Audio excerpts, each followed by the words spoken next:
अस्सलाम वालेकुम dear students, I hope कि लास्ट लेक्चर आपको बहुत अच्छे से समझ आ गया होगा।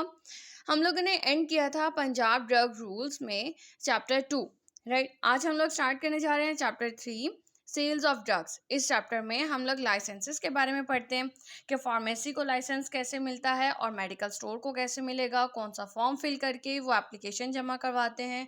और कितनी कितनी फीसिस होती हैं उसको लाइसेंस इशू करवाने की या फिर उसका रिन्यूअल करवाने के लिए। राइट, सबसे पहले section 14 licences under the rules. ठीक है, कहते हैं कि the licensing authority may issue a licence of a pharmacy और a licence of a medical store, यानी कि जो लाइसेंसिंग अथॉरिटी है वो जारी कर सकती है फार्मेसी का लाइसेंस और मेडिकल स्टोर का लाइसेंस। इसके बाद सेक्शन 15 ये कहता है कि application and fee for license, यानी कि लाइसेंस की एप्लीकेशन कैसे होगी, कैसे हम लोग भेजेंगे और उसकी फीस कितनी होगी। Subsection 1 कि a person may apply to the licensing authority for the grant or renewal of a license referred to in Rule 14 in Form 8A और Form 8B, यानी कि कोई भी इंसान लाइसेंसिंग अथॉरिटी को अपनी दरख्वास्त भेज सकता है कि उसके लाइसेंस को इशू किया जाए या उसका रिन्यूअल करवा सकता है फॉर्म 8A और फॉर्म 8B को भर के, यानी कि फिल करके इन रूल 14, यानी कि रूल 14 के तहत वो फॉर्म 8A और फॉर्म 8B को फिल करके अपने लाइसेंस को जारी भी करवा सकता है, यानी कि इशू भी करवा सकता है और उसका रिन्यूअल को भी इशू करवा सकते हैं। ठीक है, सब सेक्शन 2 ये कहता है कि the applicant shall deposit the fee for a license. एक एप्लीकेंट को, यानी कि जो भी दरख्वास्त भरने वाला है, उसको चाहिए कि वो डिपॉजिट करे, भरे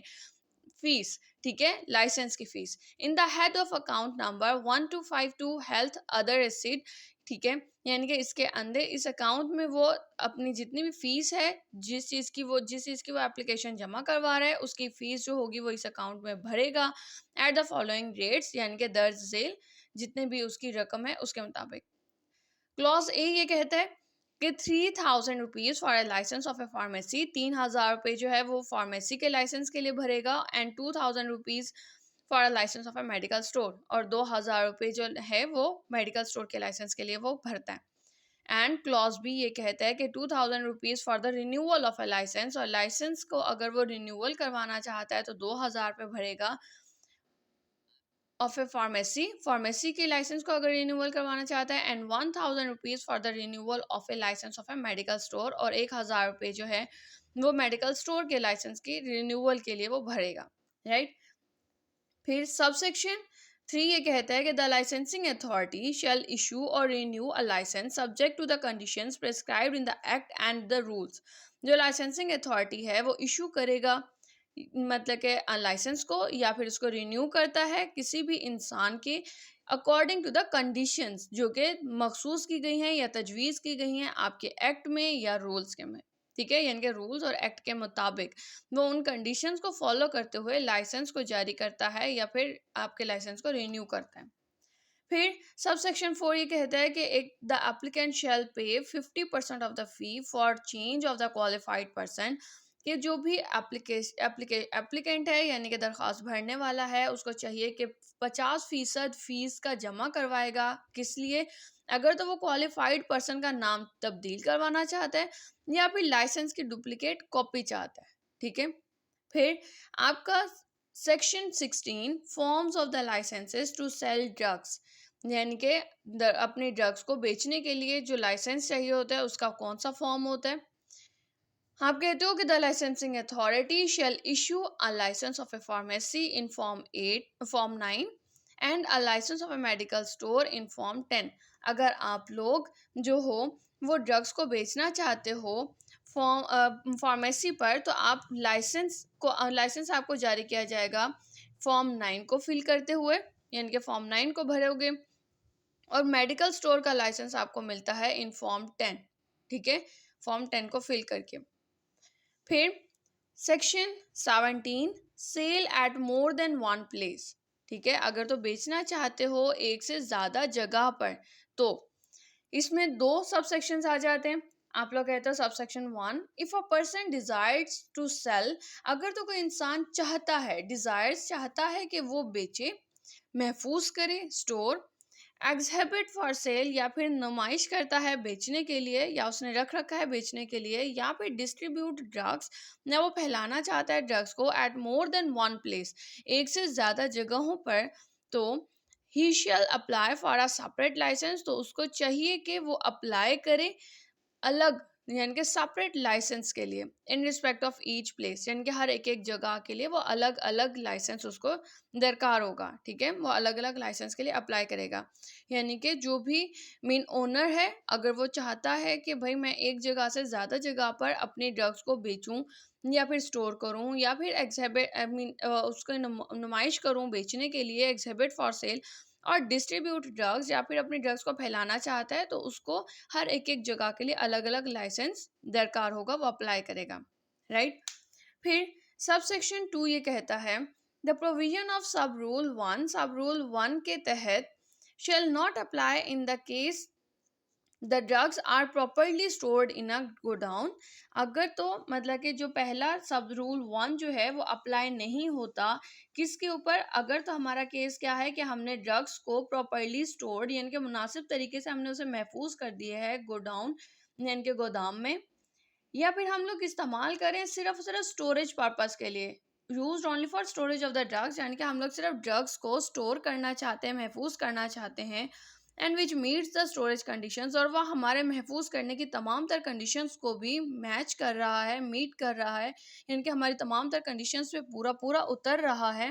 and is enlisted along with its complete address on the license, तो हम लोगों को सिर्फ सिर्फ एनलिस्टेड करना है, यानी कि फहरिस्त बनानी है उन तमाम तर कंडीशंस की, उन ड्रग्स की जिसको हमने महफूज किया है, और इसके साथ साथ मुकम्मल पते को, ठीक है, मुकम्मल पता हम लोग उस लाइसेंस के ऊपर जो हमारे पास पहला एक ऑलरेडी मौजूद है उसके ऊपर हम लोग लिख देंगे। यानी कि सब रूल, ये जो सब रूल 1 था ये उस जगह पर अप्लाई नहीं होता अगर तो हमने अपनी दवा को सिर्फ और सिर्फ जो है वो महफूज करना हमारा मकसद है, ठीक है, हम लोग वहाँ पे बेचना नहीं चाहते, फैलाना नहीं चाहते, डिस्ट्रीब्यूट नहीं करना चाहते, तो उस दौरान ठीक हो गया। अब section 18 duration of the license, ठीक है, section 18 duration of the license, यानी कि लाइसेंस का की मियाद कितनी होगी आपकी। सब सेक्शन 1 ये कहता है अ लाइसेंस इशूड और रिन्यूड, अगर तो लाइसेंस जारी किया गया है या रिन्यूड यानी कि दोबारा बनाया गया है, नया किया गया है, under these rules, in rules के तहत, इन कवानीन के तहत, शेल अनलेस सस्पेंडेड, कि अभी तक वो मुअत्तल नहीं, मतलब वो मुअत्तल नहीं होना चाहिए, और कैंसल्ड, और कैंसिल भी नहीं हुआ यानी कि मनसूख नहीं हुआ, earlier remain in force for 2 years from the date of issue, यानी कि जिस डेट से वो इशू किया गया था उस तारीख से लेकर 2 साल तक जो है वो मुअत्तल नहीं किया जाना चाहिए और ना ही उसको मनसूख किया जाना चाहिए, राइट। इसके बाद सब सेक्शन 2 ये कहता है कि एक इंसान, if a person fails to apply for the renewal of a license, अगर तो कोई इंसान जो है वो फेल हो गया है यानी कि नाकाम हो गया अप्लाई करने में, किसके अप्लाई करने में, यानी कि अपने लाइसेंस को रिन्यूअल करवाने में, ठीक है, उस 2 साल के बाद जो है वो एक्सपायर हो जाएगा, तो उसको अगर तो वो रिन्यूअल करवाने में नाकाम हो गया within 30 days after the expiry of the license, license के एक्सपायर होने के 30 दिन के अंदर अंदर, ठीक है, जब वो एक्सपायर हो गया उसके बाद 30 दिन के अंदर अंदर अगर तो वो इंसान जो है वो रिन्यूअल के लिए अप्लाई करने में नाकाम हो गया, देन हिज लाइसेंस शैल स्टैंड कैंसल्ड, तो उसका लाइसेंस जो है वो कैंसल्ड यानी कि मनसूख करार दिया जाएगा। फिर सब सेक्शन 3 ये कहता है कि अगर तो इंसान जो है if a person applies for the renewal of a license within 30 days after the expiry of the license, अगर तो इंसान अप्लाई कर देता है अपने लाइसेंस के रिन्यूअल के लिए 30 दिन के अंदर अंदर after the expiry of the license, यानी कि लाइसेंस के एक्सपायर होने के बाद 30 दिन के अंदर अंदर वह लाइसेंस के रिन्यूअल के लिए अप्लाई कर देता है, तो his license shall remain and force, तो उसका लाइसेंस जो है वो ताकत में रहेगा यानी कि पावर में रहेगा, यानी कि उसका काम जारी रहेगा, until an order of the applicant, उस वक्त तक जब तक कि एप्लीकेशन की जो mean order of an application is passed by the licensing authority, जब तक आपकी लाइसेंसिंग अथॉरिटी जो है वो एक ऑर्डर जो है वो जारी कर देता है, राइट। नेक्स्ट वन सबसेक्शन 4 ये कहता है the licensing authority shall issue a receipt of an application of a licence और renewal of a licence, right. यानी कि लाइसेंसिंग अथॉरिटी को चाहिए कि वो इशू करे, जारी करे आपकी एप्लीकेशन की रिसीट ऑफ एन एप्लीकेशन, यानी कि आपकी एप्लीकेशन की एक रसीद, ठीक है। चाहे तो वो आप लोग लाइसेंस जारी करवाना चाहते हो या फिर अपने लाइसेंस को रिन्यू करवाना चाहते हो। Subsection 5. The licensing authority shall dispose of an application for a license or renewal of a license within 45 days of the receipt of the application. यानी कि लाइसेंसिंग अथॉरिटी को चाहिए कि वो डिस्पोज ऑफ कर दे, यानी कि वो मुकम्मल कर दे, या फिर आप लोग कह सकते हैं कि अपना काम मुकम्मल करके या ख़त्म कर देगी, वो कर देना चाहिए उसको। कब? मीन लाइसेंस और रिन्यूअल ऑफ द लाइसेंस के with in 45 days of the receipt, यानी कि आपने जब एक इंसान जब अपने एप्लीकेशन जमा करवाएगा उसकी रसीद को मीन रिसिप्ट करने के रिसिट लेने के बाद 45 दिन के अंदर अंदर वो जो लाइसेंसिंग अथॉरिटी है वो डिस्पोज ऑफ कर देगी एप्लीकेशन को, राइट। इसके बाद if the licensing authority fails to dispose of the application, अगर तो लाइसेंसिंग अथॉरिटी जो है वो डिस्पोज ऑफ करने में नाकाम रहती है, ठीक है,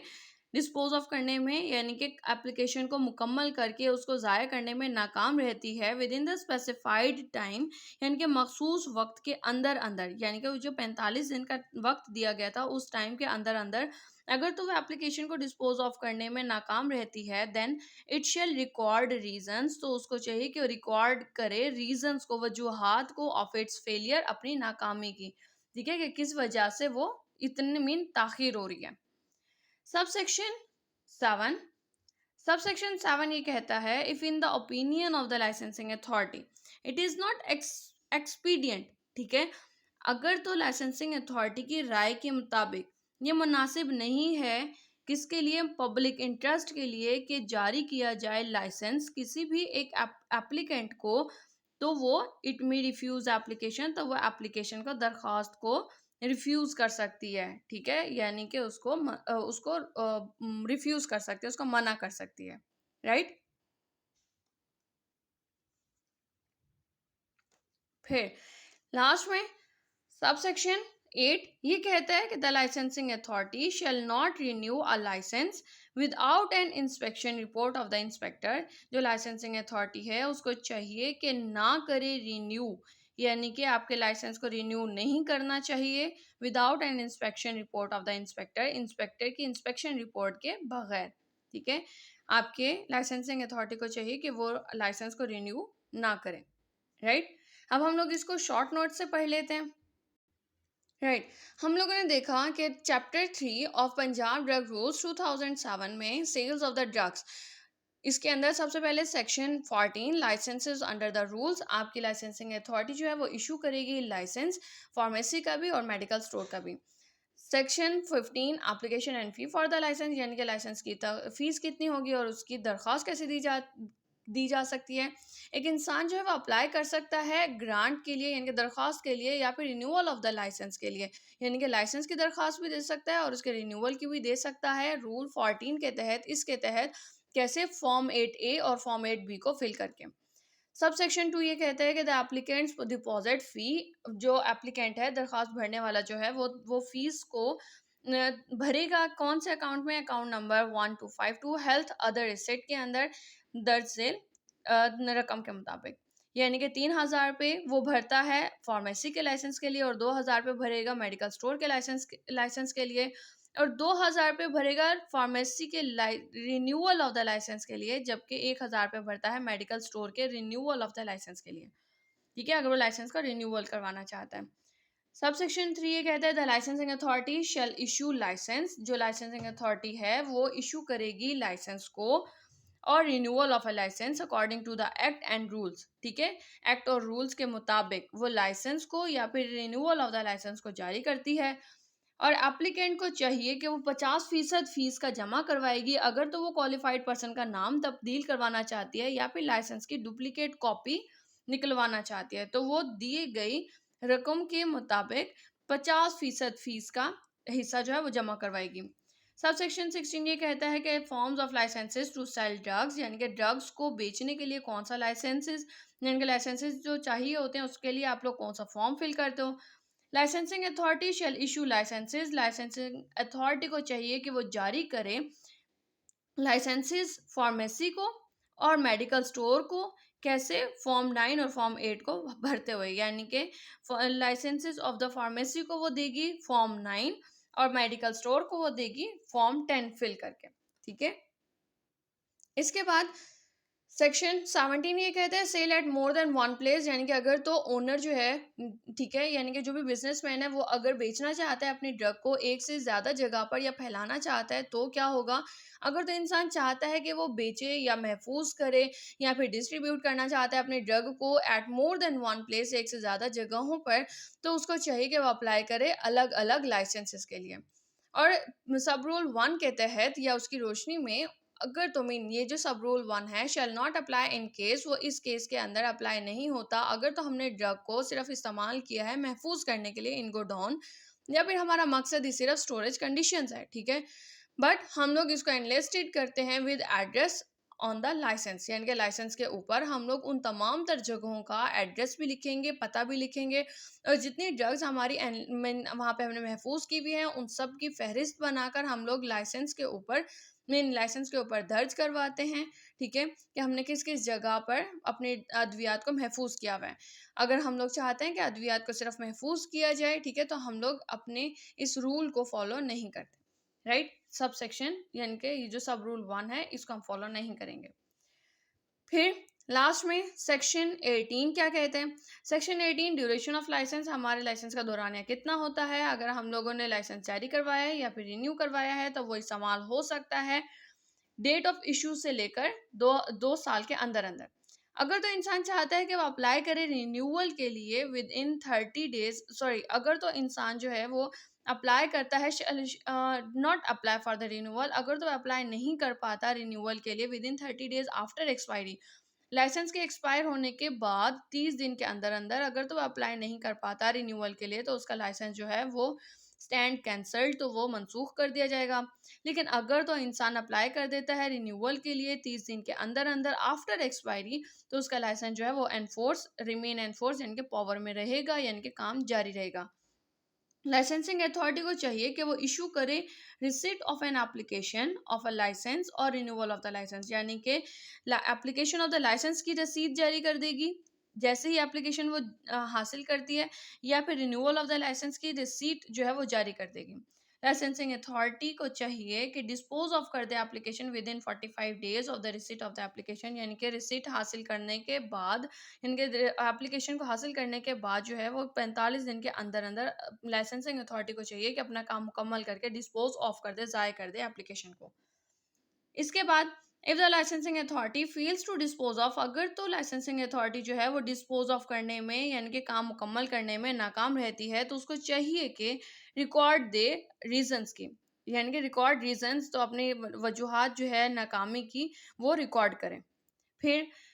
सब सेक्शन 7 ये कहता है कि लाइसेंसिंग अथॉरिटी को चाहिए कि वो कर सकती है, लाइसेंसिंग अथॉरिटी कर सकती है रिफ्यूज, यानी कि मना कर सकती है एप्लीकेशन को, अगर तो वो इट इज़ नॉट एक्सपीडियंट। ठीक है, अगर तो वो एक्सपीडियंट नहीं है, यानी कि मुनासिब नहीं है किसके लिए, आपके पब्लिक के लिए, तो वो उस दरख्वास्त को रिफ्यूज़ कर सकते हैं, मना कर सकती है। The licensing authority shall not renew license without an inspection report of the inspector, यानी कि इंस्पेक्टर की जो इंस्पेक्शन रिपोर्ट के बगैर जो है लाइसेंसिंग अथॉरिटी आपके लाइसेंस को रिन्यू नहीं करवा सकती, राइट, यानी कि उसको रिन्यू नहीं करना चाहिए। आज का लेक्चर यहीं तक का ही। आई होप कि आप लोगों को लेक्चर समझ में आया होगा। अगर तो आपको लेक्चर समझ में आया है और अच्छा लगा है then kindly like this video, और अगर आपको कोई भी क्वेश्चन हो तो आप लोग कमेंट सेक्शन में मुझसे क्वेश्चन कर सकते हैं। Thank you so much. अल्लाह हाफिज़।